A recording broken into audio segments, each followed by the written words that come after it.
Afternoon and welcome to the regular meeting of the Forsyth County Board of Commissioners. The meeting will be followed by a briefing session on the April 15th meeting.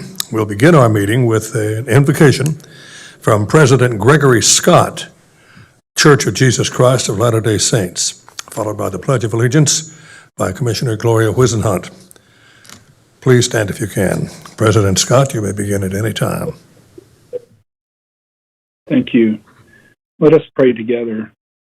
Father in heaven, we thank Thee for the blessings that we receive into our lives every day. We're grateful to see the beginning of hope that we will be released from the burdens of the pandemic of COVID-19 soon. We thank Thee, Father, for volunteers, for medical professionals, scientists, community leaders, all uniting to save lives and protect our economy. Guide Thy people, Father, to peace between all persons, founded on the justice, respect, service, and love. Please protect our children, our youth, and our elderly from isolation, loneliness, despair, and depression. Let us all be moved by a desire to give them a future that is better than the one we enjoy today. Please guide the kids, bless them and their families for their sacrifices and service. And Father, this Easter week, this week of Passover, and looking to the coming of Ramadan, please have mercy on Thy people everywhere, even the mercies that Thou hast promised. In the name of Jesus Christ, amen. I pledge allegiance to the flag of the United States of America and to the republic for which it stands, one nation, under God, indivisible, with liberty and justice for all. I know a number of you are interested in this meeting today, and it is being telecast on Channel 13.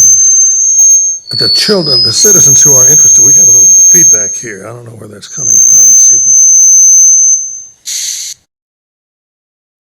I think we've got it now. The citizens who are interested in participating in the public session portion of our meeting will be asked to call this number, and I'm going to read it twice to you. 336-422-1200. That is, if you have a question or a comment one way or the other on the problems, needs, and interests of Forsyth County, dial this number, 336-422-1200. You will be placed on hold until the public hearing begins, and that should take place within the next few minutes. But we will begin this particular meeting with Joshua Swift, who is the Forsyth County Public Health Director, with the late up-to-the-minute news from the COVID-19 virus. Mr. Swift, you may begin.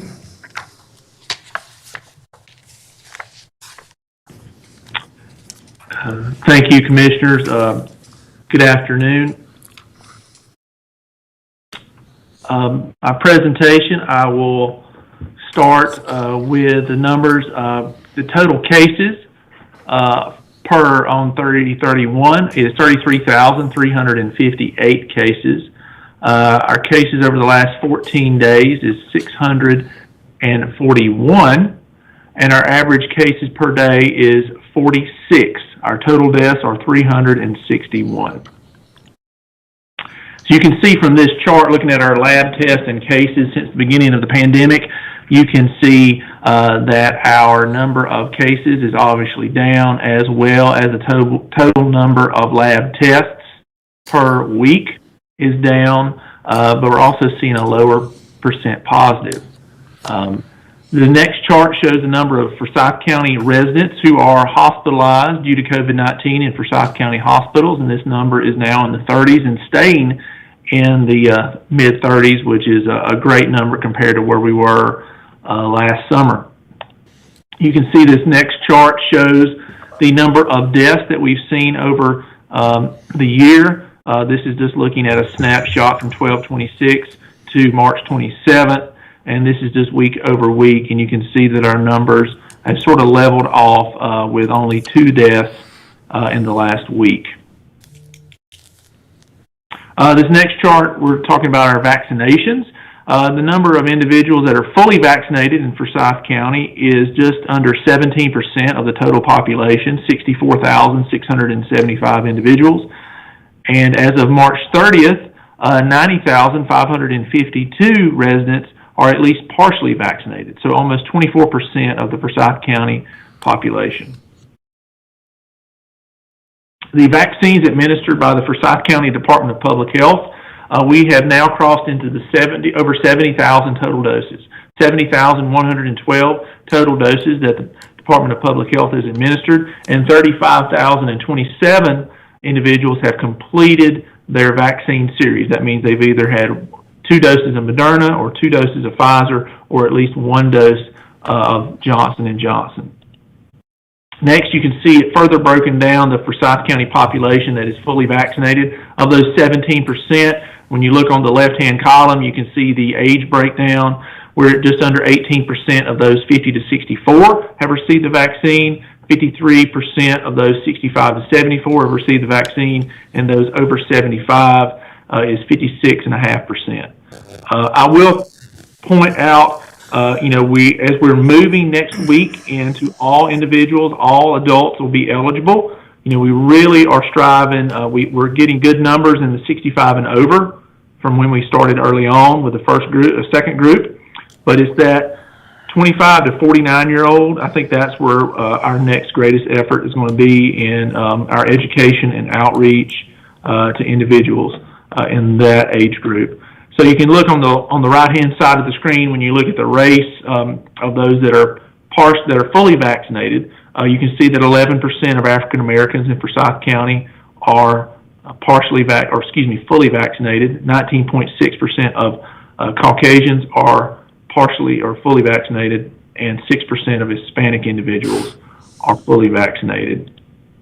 Next, going to the partially vaccinated, 23.7% of the population is partially vaccinated. On the left, you see the age breakdown.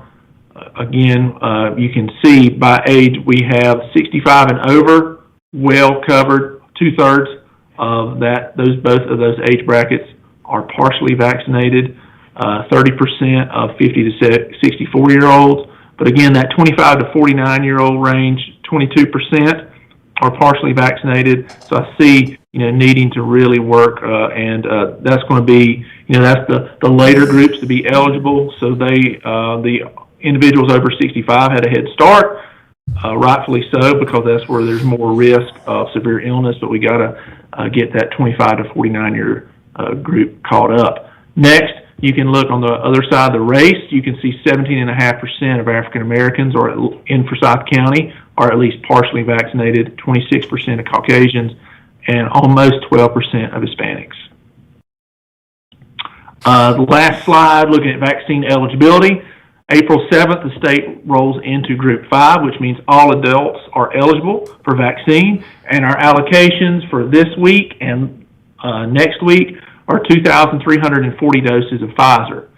I will note, and we're hoping that next week with the move into all adults that we'll see more demand, but this week, today, we had 2,000 appointments available for Pfizer at the fairgrounds. Those appointments were opened up on Sunday, and we only were able to fill 1,000 appointments. So we have seen a slowdown in demand. Early on, 8 weeks ago, those 2,000 appointments would have literally filled up in an hour or less.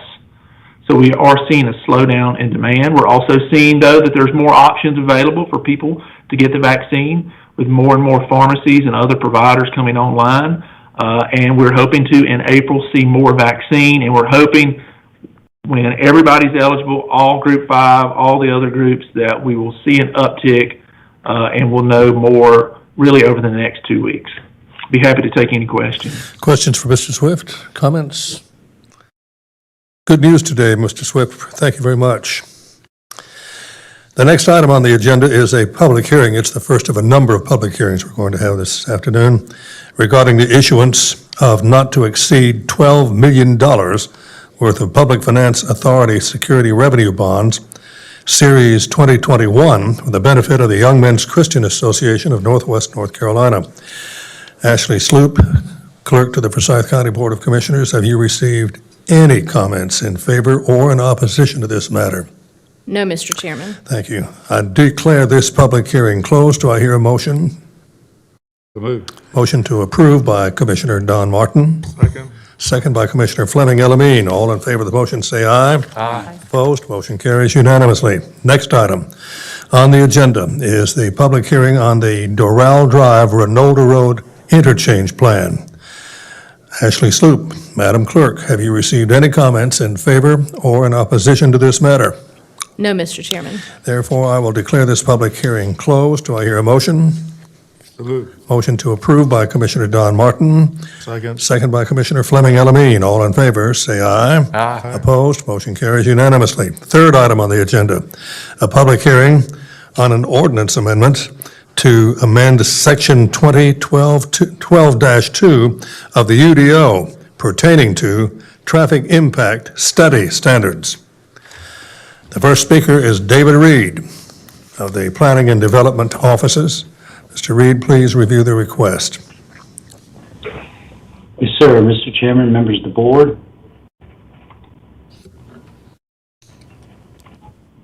You're on. You're looking Okay. good. See if the PowerPoint will come up here.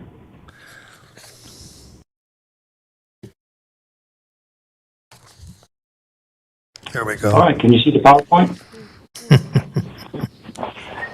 All right, this is a request to amend the traffic impact study standards to align with current practices. And the petitioner is the Planning and Development Services staff. A traffic impact study, or TIS, is prepared by a transportation engineer and provides detailed information on the impacts large developments will have on our road network. The Metropolitan Planning Organization, or MPO, and NCDOT use information from the study to recommend necessary improvements to our existing roads to mitigate the impacts of the proposed development. This text amendment is intended to update and clarify the TIS requirements that were established back in 2001. Most of the text in the amendment remains the same, with some unnecessary text removed and some text reorganized to better match the style of the recently updated UDO. The substantive changes relate to the types of development that are required to provide a TIS at the time of development application. Since the standards were originally adopted, many significant development projects have included a TIS as part of the site plan review process. Because the current language does not apply to residential development and does not include specific language requiring a TIS for any review process other than a special use zoning, studies have sometimes been requested rather than required. Ours is the only large North Carolina community where residential development is excluded from the TIS requirements. The MPO and NCDOT staff often identify the need for a TIS during preliminary reviews based on the trip generation of a proposed development, regardless of the development type. Although these studies are warranted, this could come as a surprise to the developer since the language in the ordinance is not consistent with our current practice. Staff contacted development community representatives and the school system, and neither had any concerns or comments about the text amendment. Staff recommends amending the UDO to base the need for a TIS on the amount of traffic generated, regardless of the land use, and requiring a TIS for large developments being submitted for planning board review. The planning board held a public hearing on November 12, 2020, and recommended approval of the text amendment. No one spoke at their public hearing. And the Winston-Salem City Council held a public hearing on January 4th, 2021, and approved the text amendment in their jurisdiction. And again, no one spoke at the public hearing. And I'll try and answer any questions you have. Any questions for David Reed? Having heard none, Madam Clerk Ashley Sloop, have you received any comments in favor or opposition to this matter? No, Mr. Chairman. Following the requirements of Session Law 2020-3, the board will continue to receive comments on this matter until 4 p.m. on April 2nd, 2021. And if you wish to submit a comment, please call this number, 336-703-2020. That's 336-703-2020. Next item on the agenda, a public hearing on an ordinance amendment to amend Section 1 4.1.6 of the UDO pertaining to affordable housings and the density provisions. The first speaker on this will be Tiffany White of the Planning and Development Services area. Ms. White?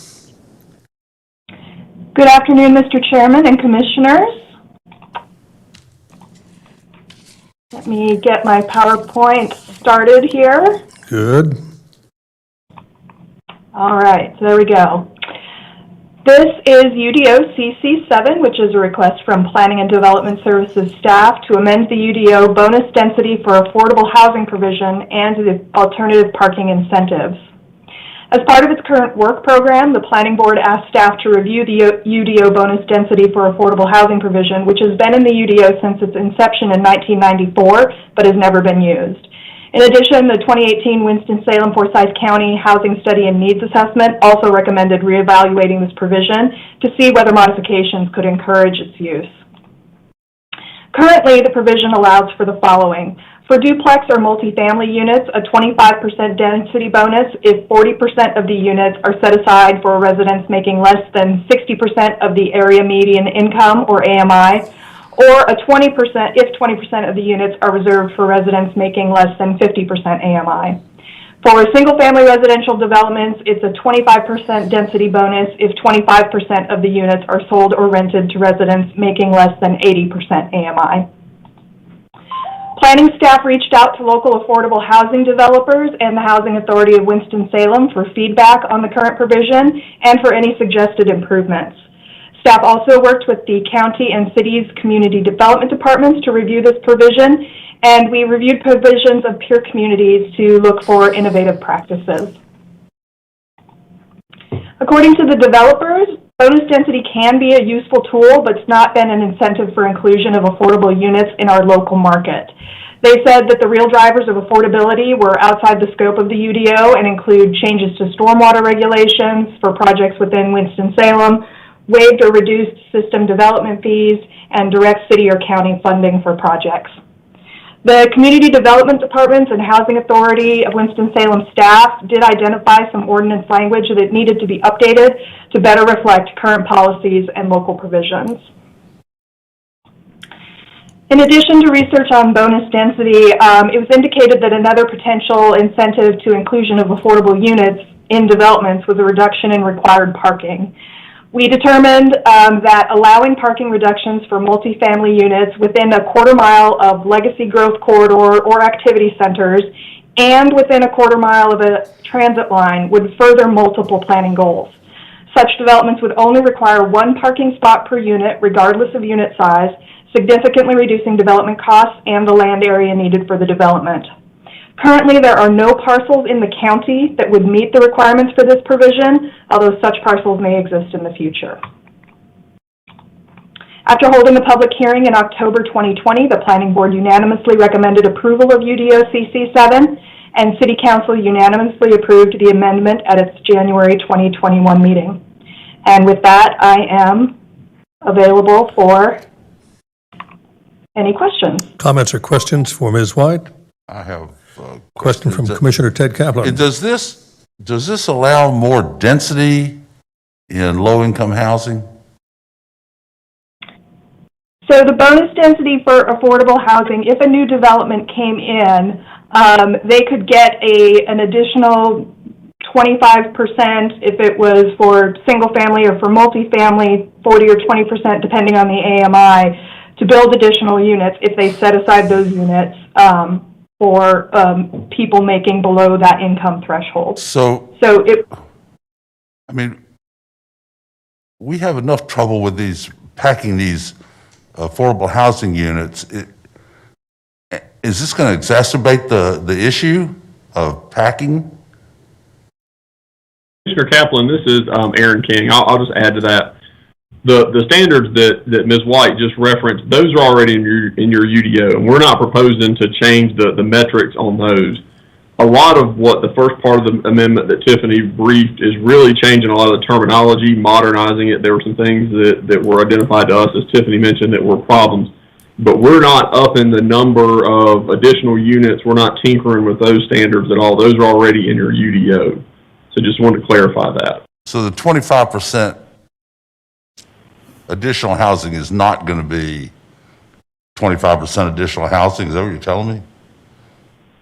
It's already Well, there? so the whole idea behind those standards is if you want some more density, here's the way you do it. And the way you do it is by meeting those metrics that Tiffany outlined for you. That's the standards by which you could get more density. And again, those are already in the UDO. They've been in there since 1994. And we're not proposing to increase or decrease what that methodology is. That's staying constant. Fine. Additional comments or questions? I do. Commissioner Whisenhunt. Could you talk just a bit more about the funding from the city and county governments?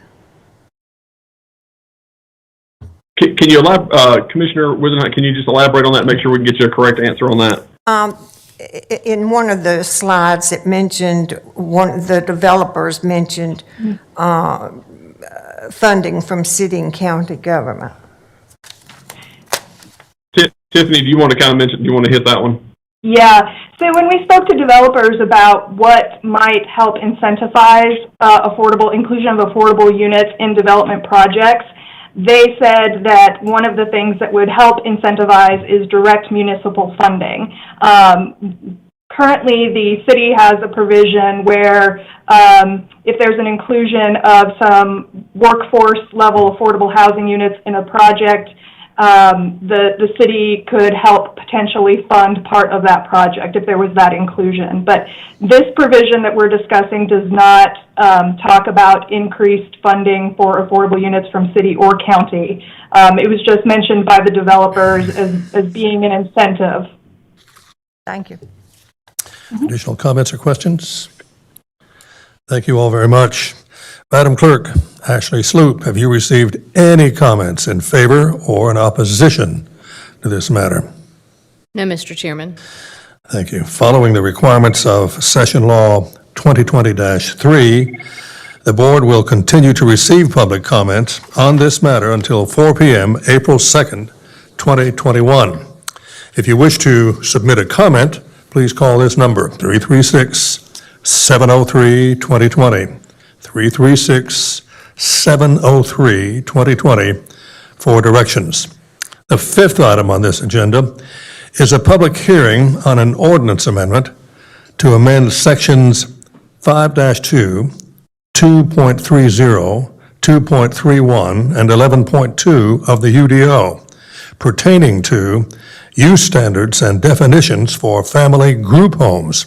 First speaker on this is Chris Murphy of the Planning and Development Services area. And Chris, would you please address this request? Yes, sir, Mr. Chairman, members of the commission. I hope you can see my screen. I have my PowerPoint pulled up, I hope. This request comes from our staff, and it's a text amendment modifying the definition of family group home A, B, and C uses. The current UDO definition for family group homes does not provide a clear definition of what is meant by supervisory personnel. This may allow for some family group homes to designate senior house members, which are participants in the program, as supervisory personnel, thus circumventing the intent behind the maximum number of participant residents. Family group home A uses are allowed in all residential zoning districts and a few of the commercial districts with a maximum of 6 residents, excluding supervisory personnel. Family group home B uses are allowed in all residential multifamily zoning districts except RM5, and again allowed in a few commercial districts with a maximum occupancy of 12 residents, excluding supervisory personnel. And the use family group home C is allowed in all residential zoning districts, multifamily districts except RM5 and RM8.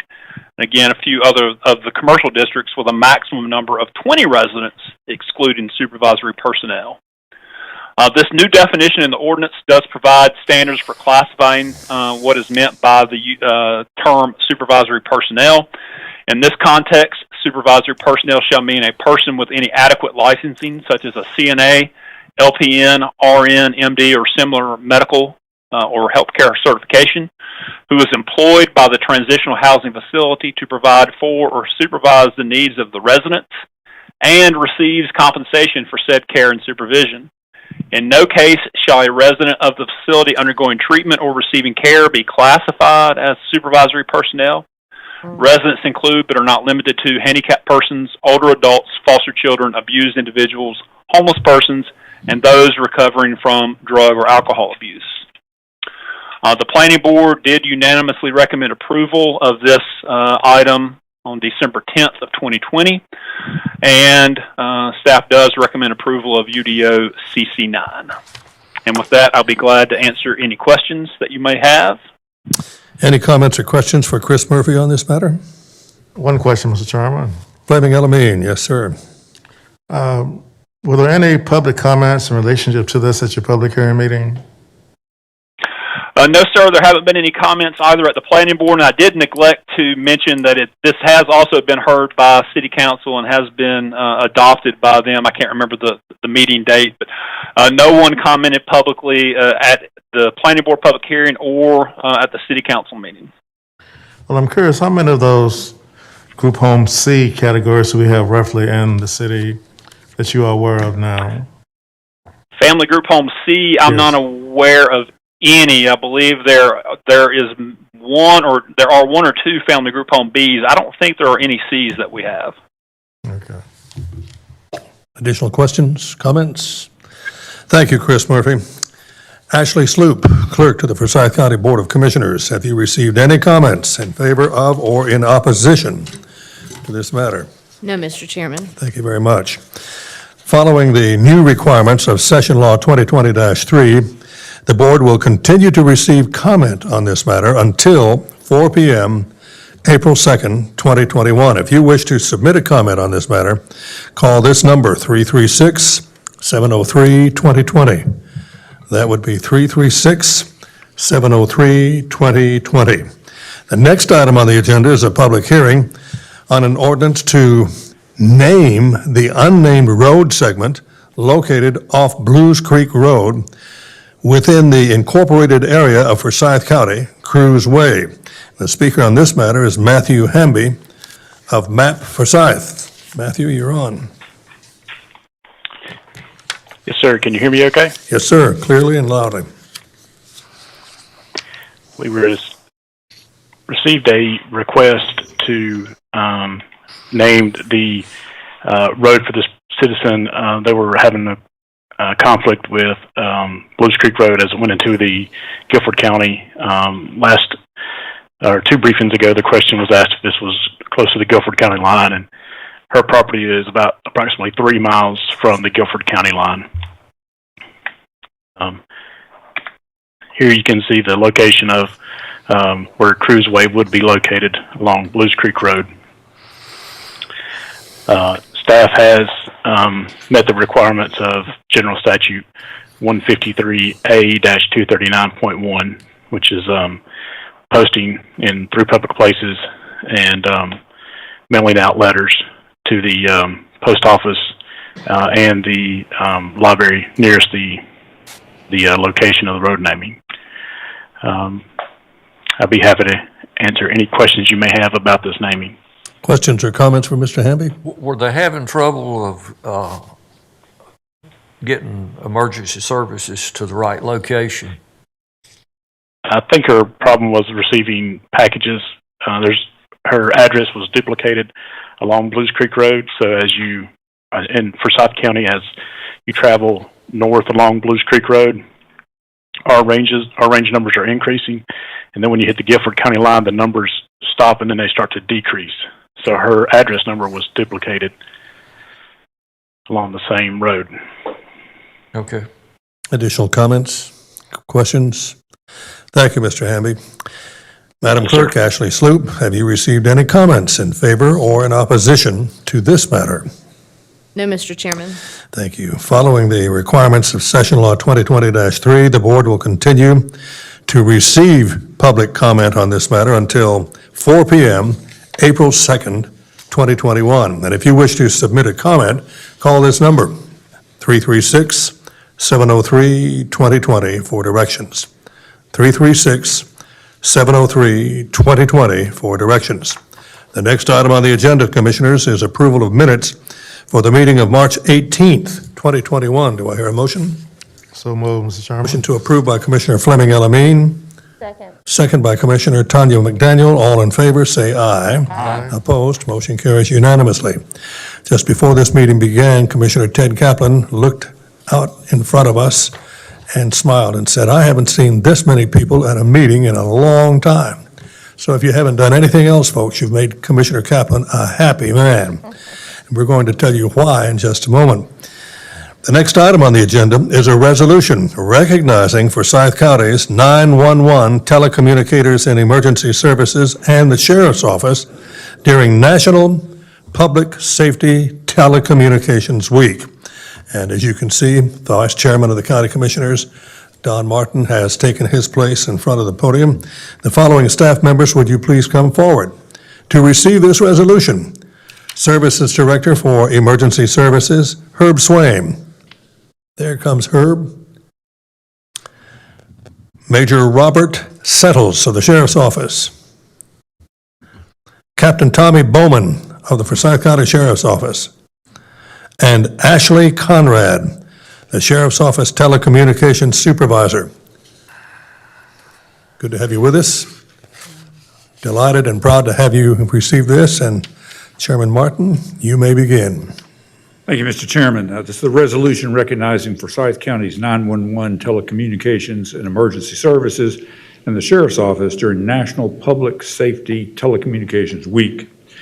Whereas Forsyth County telecommunicators serve the citizens of Forsyth County, North Carolina by answering requests for law enforcement, fire, and/or emergency medical services. Whereas Forsyth County's telecommunicators are a vital link for our Sheriff's Office deputies, firefighters, paramedics, and animal care officers by monitoring their activities by radio, providing them information, and ensuring their safety. Whereas Forsyth County telecommunicators have contributed substantially to the apprehension of criminals, suppression of fire, and treatment of patients. Whereas Forsyth County telecommunicators are professionals who work to improve the emergency response capabilities of communications through their knowledge and experience. And whereas Forsyth County telecommunicators exhibit professionalism, efficiency, and compassion in the discharge of their duties, especially this past year during the COVID-19 pandemic. Now, therefore, be it resolved that the Forsyth County Board of Commissioners hereby declares the week of April 11th, 2021 through April 17th, 2021 as National Public Safety Telecommunicators Week in honor of the men and women of Forsyth County, North Carolina, who play a critical role in the protection and preservation of life and property. I'd like to make that motion, Mr. Chairman. I'll second the motion. All in favor, say aye. Aye. Opposed? You made it unanimously. That's good news. Thank you very much.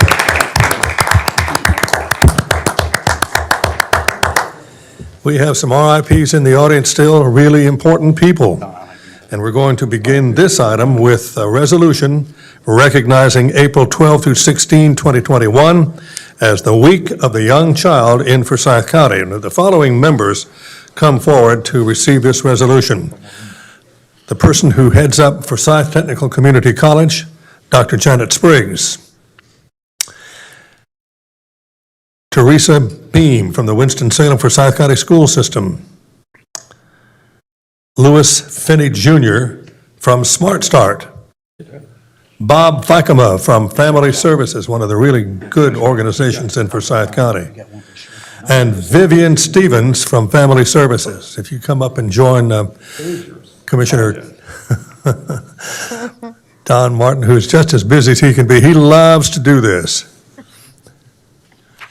And Don, you got another, Mr. Chairman, for this opportunity. audience. I do appreciate Okay. it. I was just getting all my materials correct here. Thank you very much. We got our folks here. Very good. All righty, excuse me. This is a resolution recognizing April 12 through 16, 2021 as Week of the Young Child in Forsyth County, North Carolina. Whereas Winston-Salem Forsyth County Schools, Smart Start of Forsyth County, Child Care Resource Center, Family Services, and Forsyth Technical Community College, in conjunction with the North Carolina Association for the Education of Young Children and National Association for the Education of Young Children, are celebrating April 12 through 16, 2021 as the Week of the Young Child. Whereas these organizations and their partners are working to promote and inspire high-quality early childhood experiences and education for our community's youngest learners, promote higher achievement in third grade reading levels, and promote a foundation of success for children in Forsyth County. Whereas teachers and others who work with or on behalf of young children from birth through age 8 who make a difference in the lives of young children in Forsyth County deserve thanks and recognition. And whereas public policies that support early childhood learning for all young children are crucial to young children's futures and in the prosperity of our society. Now, therefore, let it be resolved that the Forsyth County Board of Commissioners hereby recognizes April 12th through 16th, 2021 as the Week of the Young Child in Forsyth County, North Carolina, and encourages all citizens to work and support and invest in early childhood in our community. Pleasure to make that motion, Mr. Chairman. I'll second the motion. All in favor, say aye. Aye. Opposed, motion carries unanimously. Thank you all.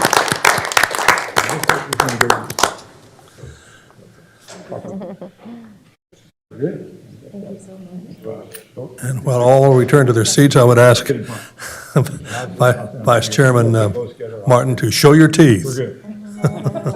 Take them out.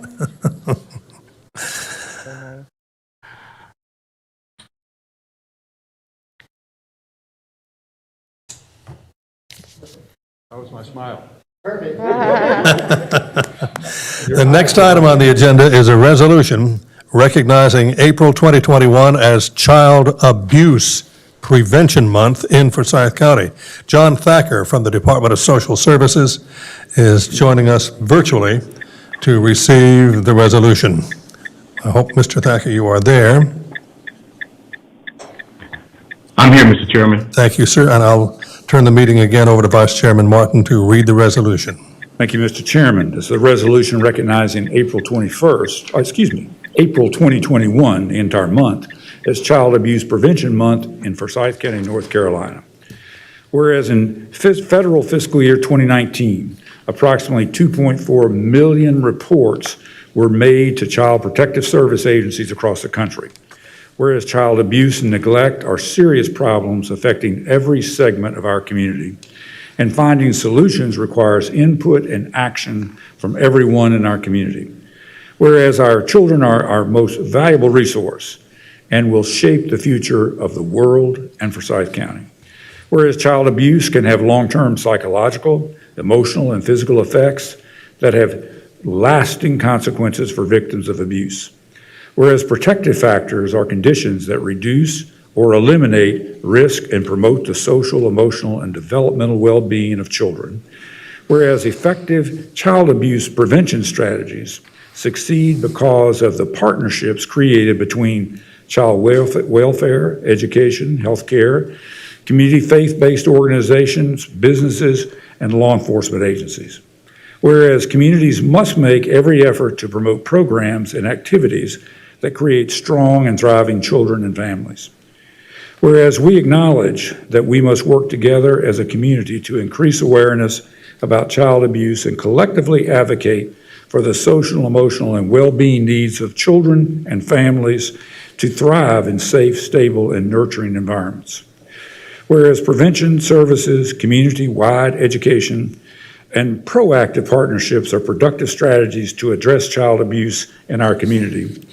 And whereas within Forsyth County, there are active partnerships between several community partners to proactively address child abuse, including the Forsyth County Department of Social Services and Public Health, the Parenting Path, the Guardian Ad Litem Program, Family Services, Wake Forest Baptist Hospital, Novant Hospital, Cardinal Innovations, the Winston-Salem Forsyth County School System, the Forsyth County Sheriff's Office, the Winston-Salem Police Department, and the Forsyth County District Attorney's Office, which all comprise the Community Child Protection Team and the Child Fatality Protection Team in Forsyth County.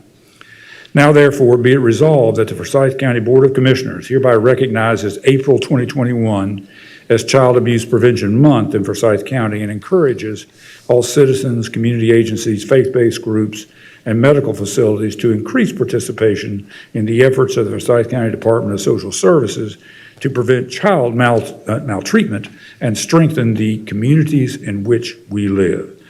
Pleasure to make that motion, Mr. I will Chairman. second the motion. All in favor, say aye. Aye. Opposed? Motion carries unanimously. John Thacker, is there any reaction to what Vice Chairman Martin read just a moment ago? Yes, sir. Thank you, Mr. Chairman. Thank you, Commissioners. I would like to thank the members of the Community Child Protection Team, the Child Fatality Prevention Team. We have representation from Ms. Katie Eads from Cardinal Innovations that is here, Linda Alexander, our Child Protective Services Program Manager. I believe George Bryan may be available. He may be with us today. He's our chair for the Child Fatality Team. I just want to thank them publicly for their diligence and their efforts to keep us on task and to keep us focused on addressing risk factors and safety needs in this community for children and families. So I want to thank them, and I want to thank you all for this resolution this afternoon. John Thacker, we're very proud of you, and congratulations on the award. It's very well deserved. The next item on this agenda is the public session, one that we all wait for. This is the time when we've asked people to call us with their ideas of the problems, needs, and interests of our county. And the lady who takes the telephone calls is our clerk, Ashley Sloop. Mrs. Sloop, have we any calls on the line? Mr. Chairman, I hate to disappoint you, but we don't have any this afternoon. Can you call somebody? Tell them we need someone. In that case, Dudley Watts, who's the Forsyth County Manager, will now continue with the rest of the agenda items. All right. Thank you, Mr. Chairman. Good afternoon, board members and staff and guests. We do have some business items for consideration this afternoon. We have reviewed these in a couple of briefing sessions and hopefully have answered all the questions that have come up, but we'll go ahead and dive into them. Item 12 is an amendment to the FY 2021 budget ordinance. It increases revenues and appropriations for the Forsyth County Department of Public Health for Women's and Children's Health Section Immunization Branch funding from the North Carolina Department of Health and Human Services. It would appropriate $901,202 that will assist with our mass vaccination planning and implementation. Questions or comments? Move to approve, Mr. Chairman. Motion to approve by Commissioner Fleming Elamine. Second by Commissioner Don Martin. All in favor, say aye. Aye. Opposed? Motion carries unanimously. Item 13 is a resolution authorizing acceptance of a grant from the Z. Smith Reynolds Foundation to support local COVID-19 response and mitigation. You've got an associated budget ordinance amendment that would appropriate those funds in the amount of $20,000. Motion? Motion to approve by Commissioner Don Martin. Second by Commissioner Richard Linville and Tanya McDaniel. All in favor, say aye. Aye. Opposed? Motion carries unanimously. Item 14 is a resolution authorizing submission of an application to the North Carolina Division of Parks and Recreation, Department of Natural and Cultural Resources, to apply for and accept, if awarded, a Parks and Recreation Trust Fund development grant to fund the development of the first phase of Blues Lake Park. Those funds are generated locally through the Register of Deeds office, and it's part of the conveyance fee that's collected at the time that deeds are transferred. So some of that money would be coming back as it was paid in here locally. The maximum amount of the grant, as I understand, it's $500,000, and it will part of this project in this phase one is new roadway, parking, utility infrastructure, restrooms, and a section of trail. Questions or comments? Motion to approve by Commissioner Richard Linville. Second. Second by Commissioner Fleming Elamine. All in favor, say aye. Aye. Opposed? Motion carries. Item 15 is a resolution approving an application to the Duke Energy North Carolina Electric Vehicle Charging Pilot Program and authorizing execution of a program documents to move forward. And if accepted by Duke, this would allow staff to go ahead and move forward with putting those locations in place. Discussion? Motion? Motion to approve by Commissioner Don Martin. Second. Second by Commissioner Tanya McDaniel. All in favor, say aye. Aye. Opposed? Motion carries. Item 16 is a resolution of the Board of County Commissioners in the County of Forsyth, North Carolina, authorizing the negotiation of an installment financing contract, directing the publication and notice with respect thereto, and providing for certain other related matters. Finance Department submitted that, and this would move forward with the financings that we are working through now, particularly with the museum, courthouse, and the airport. Comments or questions? Move to approve. Motion to approve by Commissioner Fleming Elamine. Second. Second by Commissioner Don Martin. All in favor, say aye. Aye. Opposed, motion carries. Item 17 is resolution awarding a contract for the purchase of 34 LifePak defibrillators for Forsyth County Emergency Services. Those are generally replaced all at once on about a 10-year time frame. The cost this time would not to exceed $715,226, and it does authorize the trade-in of the existing units. Questions? Move approval. Motion to approve by Commissioner Gloria Wizenhunt. Second. Second by Commissioner Tanya McDaniel. All in favor, say aye. Aye. Opposed, motion carries. Agenda item 18 is a resolution authorizing the execution of a grant agreement between Forsyth County and the North Carolina Department of Transportation. It would fund airfield drainage improvements Phase 2 at Smith Reynolds Airport. The grant amount is $60,803. Questions? Move to approve. Motion to approve by Commissioner Fleming Elamine. Second. Second by Commissioner Tanya McDaniel. All in favor, say aye. Aye. Opposed, motion carries. Item 19 is a resolution authorizing the execution of a consolidated and restated lease agreement between Forsyth County and Signature Flight Support LLC for full-service fixed-based operation at Smith Reynolds Airport. That really is the provider that basically works with the full service of the FBO operations. It is a language update and modernizes the terms, many of which were laid out 20 years ago in a 4-year agreement. Questions or comments? Move to approve. Motion to approve by Commissioner Fleming Elamine. Second. Second by Commissioner Tanya McDaniel. All in favor, say aye. Aye. Opposed, motion carries. Item 20 is a resolution declaring certain county-owned personal property surplus and authorizing its disposition by public electronic auction utilizing liquidity services operations, also known as GovDeals.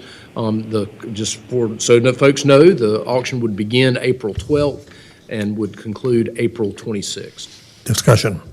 Move approval. Motion to approve by Commissioner Gloria Wizenhunt. Second. Second by Commissioners Don Martin and Tanya McDaniel. All in favor, say aye. Aye. Opposed, motion carries. Item 21 is a resolution approving refunds by the tax assessor collector in the amount of $606.90. Motion. Move for approval. Motion to approve by Commissioner Richard Linville. Second.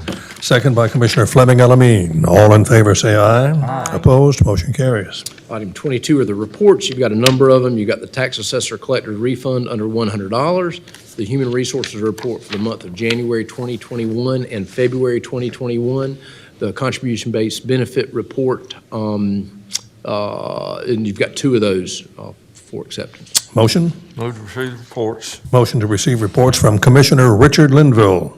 Second.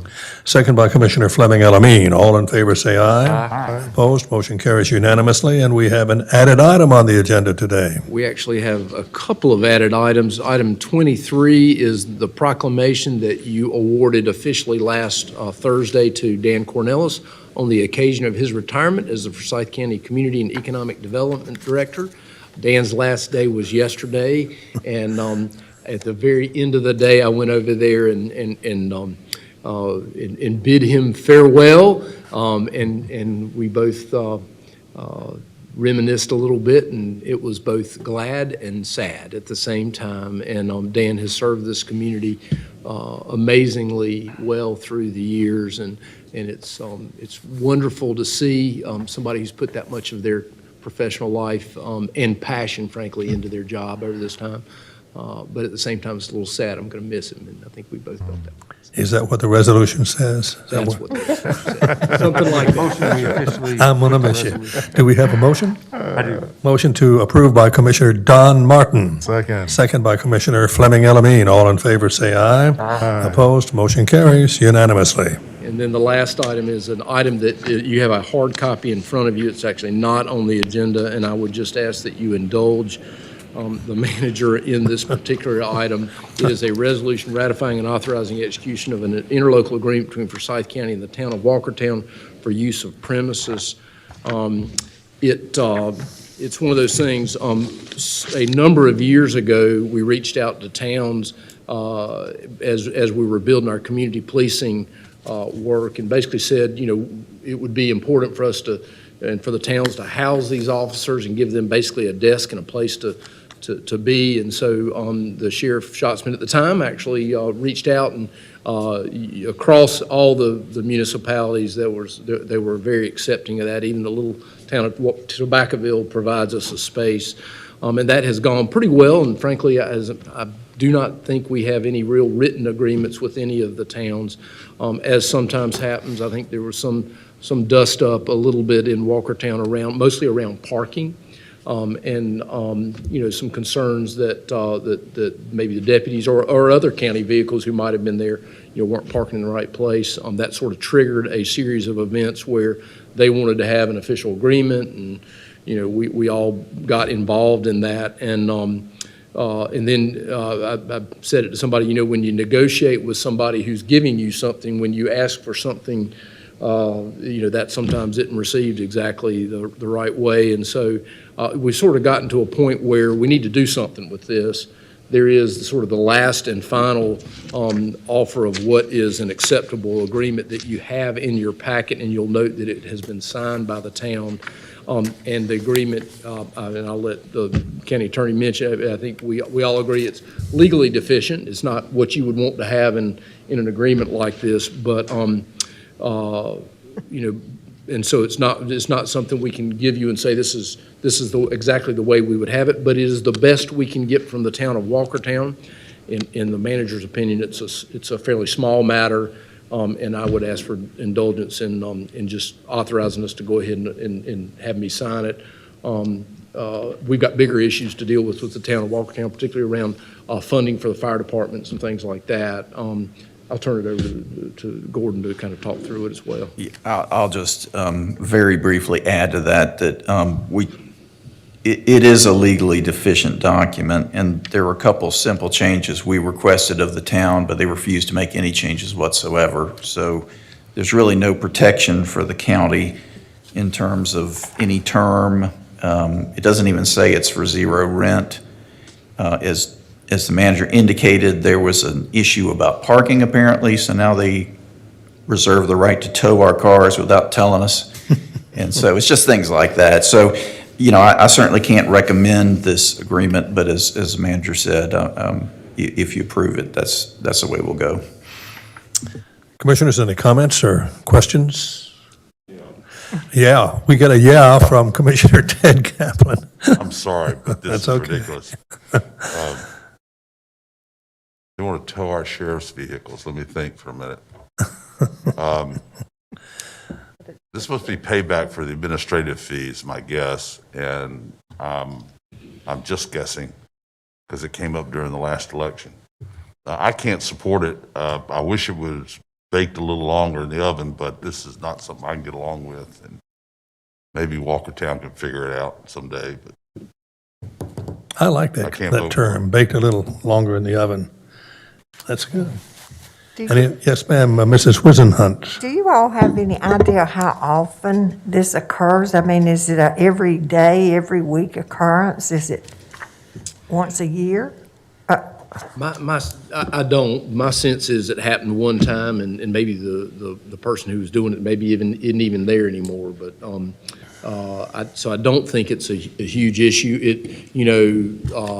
I think the sheriff would say to you, my officers need to park appropriately, and if they're not, then that's a different issue, and I think there would be some disciplinary action if one of his vehicles got towed by, based on the action of the deputy. It's just one of those, this is one of those things that kind of goes haywire on you, and so that's sort of where it is. I kind of wish we had a little more time to see if the sheriff and his staff couldn't work this out without us having to get involved in it to this degree. Mr. Chairman, I was going to say I sort of understand the situation, but I'm not exactly sure whether I do or not. But nevertheless, the manager was trying to make good faith effort to do something. The county attorney deems it as legally deficient, I would say, and we got at least one commissioner that wonders or questions it. And if it's a matter that we were going to approve, I think it would be best if it might be a unanimous decision. So therefore, I'm going to move that we continue the matter and work on it a little and see if the parties can get closer together. Additional comments, questions? Just one comment, Mr. Chairman. Yes, sir. Fleming Elamine. Somewhat ironic that if the cars were towed, it would be the sheriff's department towing the cars. So I think it's more cosmic than it is substance in this agreement, but I would support the manager going forward and trying to resolve this matter. I can see the headline in the Kernersville News. Well, I don't know. Does anybody would like to make a motion? Well, Mr. Chairman, we have a motion on the table. I made a motion to continue Oh, to that's see your, if that it is your could be motion. resolved. Okay, Commissioner Linville has a motion to continue this matter until it is resolved between the two parties. I'll second. We have seconds by Don Martin and Ted Kaplan. Any further discussion? If not, all in favor of Commissioner Linville's motion, please say aye. Aye. Aye. Opposed? Aye. Mr. County Manager, I can assure you that I think our hearts are with your heart. It's just a matter of, let's just talk about it. Yeah, we'll see. We will, we'll see. It's, I'm not sure it will get resolved, but, we've operated for years out of that facility without an agreement, and so we can keep Oh, doing yeah. that until they just say we can't. I remember when they had 2 or 3 sheriff's cars in Walkertown, But that being said, that motion has been moved, and so we'll wait until another time. And any further comments before we adjourn to get ready for our briefing? A point of privilege, please, Mr. Yes, Chairman. sir. Commissioner Elamine. I just had another thought about Dan, our, retiree. Some of us as elected officials, we have somewhat of an indirect impact on people's lives. Sometimes sooner than later, but it's not directly. But Dan has been directly impacting, people's lives by providing them home ownership, which is a way to, determine wealth for future generations. So I just want to applaud him again for having that direct link to the community. Very few of us in that kind of position to immediately impact someone's life in perpetuity. And so, again, I just want to thank him for doing that. And I got a few calls even on my few minutes away saying they appreciated what Dan has done for them over their lives, and that's remarkable. So again, I salute you, Dan, for the work you've done for the county, and on behalf of those first homeowners, thank you again. You made me think of Graham Previer. Graham Previer, our county manager many years ago, when I first came on the board, said, "We have a big man." I said, "Well, who is that?" He said, his name is Dan Cornelius, and he says he's one of our best. And I thought, well, gosh knows, that's a good way to start out. But any further comments? Chairman, yes. Since we're giving out thanks today, I wanted to say I appreciate yesterday the accommodations from Gordon Watts, our attorney, and Ashley Sloop, the clerk to the board, for accommodating us with a visit from Patrick McHenry. I will say that I truly enjoyed this visit from him on yesterday relative to Smith Reynolds and the economic development that's happening, and Forsyth Tech, having Dr. Janet Spriggs online, and just him listening. It meant a lot tremendously to me. And even moving forward, I'm thinking about the constituents in Forsyth County and what that economic development is going to look like. And I'm hopeful that this board will also realize that there's going to be some housing needs and opportunities for our constituents as well because of that development. So I just wanted to say thank you, and for us to just kind of remember realizing them in our future plans. So thank you, Chairman. Thank you, Commissioner McDaniel. Coming up is our briefing for the April 15th meeting. Do I hear a motion to adjourn this meeting? Motion to adjourn by Commissioner Fleming Elamine. Second. Second by Commissioner Tanya McDaniel. All in favor, say aye. Aye. Aye. Opposed? Motion carries unanimously. We'll be back in 10 minutes for our briefing.